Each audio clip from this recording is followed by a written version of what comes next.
Hey everyone, welcome back. I'm going to show you how to use up those unripened tomatoes that you picked before the frost into a condiment that will steal the show for your holiday board. Here's what we're working with.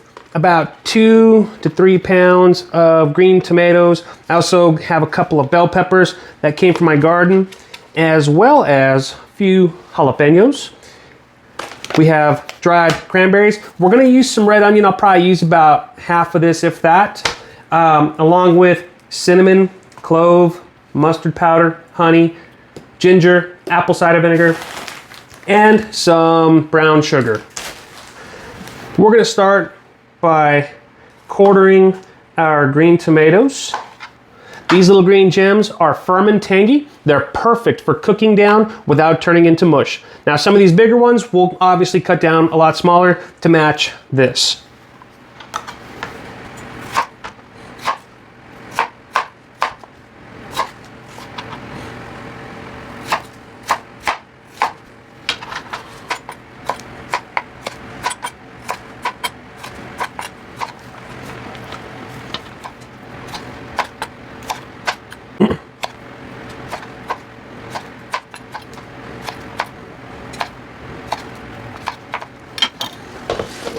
These jalapenos, we're just gonna thinly slice them up and add them to our bowl.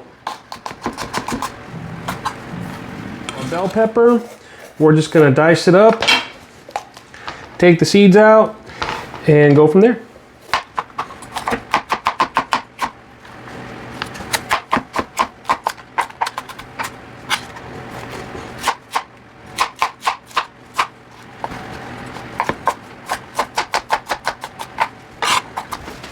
We're just going to dice up our red onion.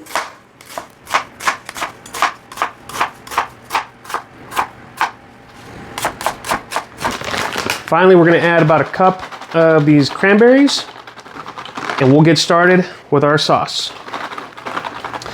This recipe is going to sit somewhere between a chutney and a jam. It's going to be sweet enough for cheese, acidic enough for charcuterie, and just spicy enough to feel like you made something special. But look at all these colors. In a non-reactive pan, or in this case a pot, we're gonna do about a cup of apple cider vinegar, about 3/4 cup of brown sugar, and a couple tablespoons of honey. Then we're gonna add a little bit of our ground mustard, clove, cinnamon, and some ginger. We're gonna stir until it all dissolves and our kitchen smells like warm pickling magic. Now we're gonna add our tomatoes, cranberries, onions, and if you wanna get fancy, you can toss in a sprig of rosemary or a strip of orange zest for some extra depth.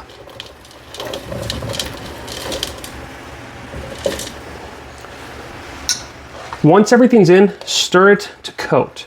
Lower the heat to medium-low and let it bubble gently for 30 to 40 minutes.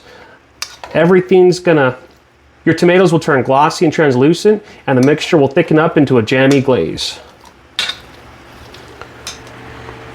Once it's jammy and the liquid is mostly evaporated, it's time to taste. You're looking for a balance, a pop of acid, a touch of sweetness, and a warm spice note in the back. Add more sugar or vinegar if you need to, but keep that tang front and center. Let it cool a few minutes, and then you can spoon it into sterilized jars. You can can it. You can put it in a plastic safe container that'll take the heat and store it for up to 3 weeks. Now, it looks rustic and old-fashioned, but trust me, this will make you look like a charcuterie genius. All right, now we get to taste it. It's had a chance to cool down. We're gonna put a little bit over a cracker. This will go great over some goat cheese, some brie, serve it with some prosciutto, some soppressata, but for today's purposes, we're gonna be doing a little bit of some cheddar cheese. And look at that. Let's try it.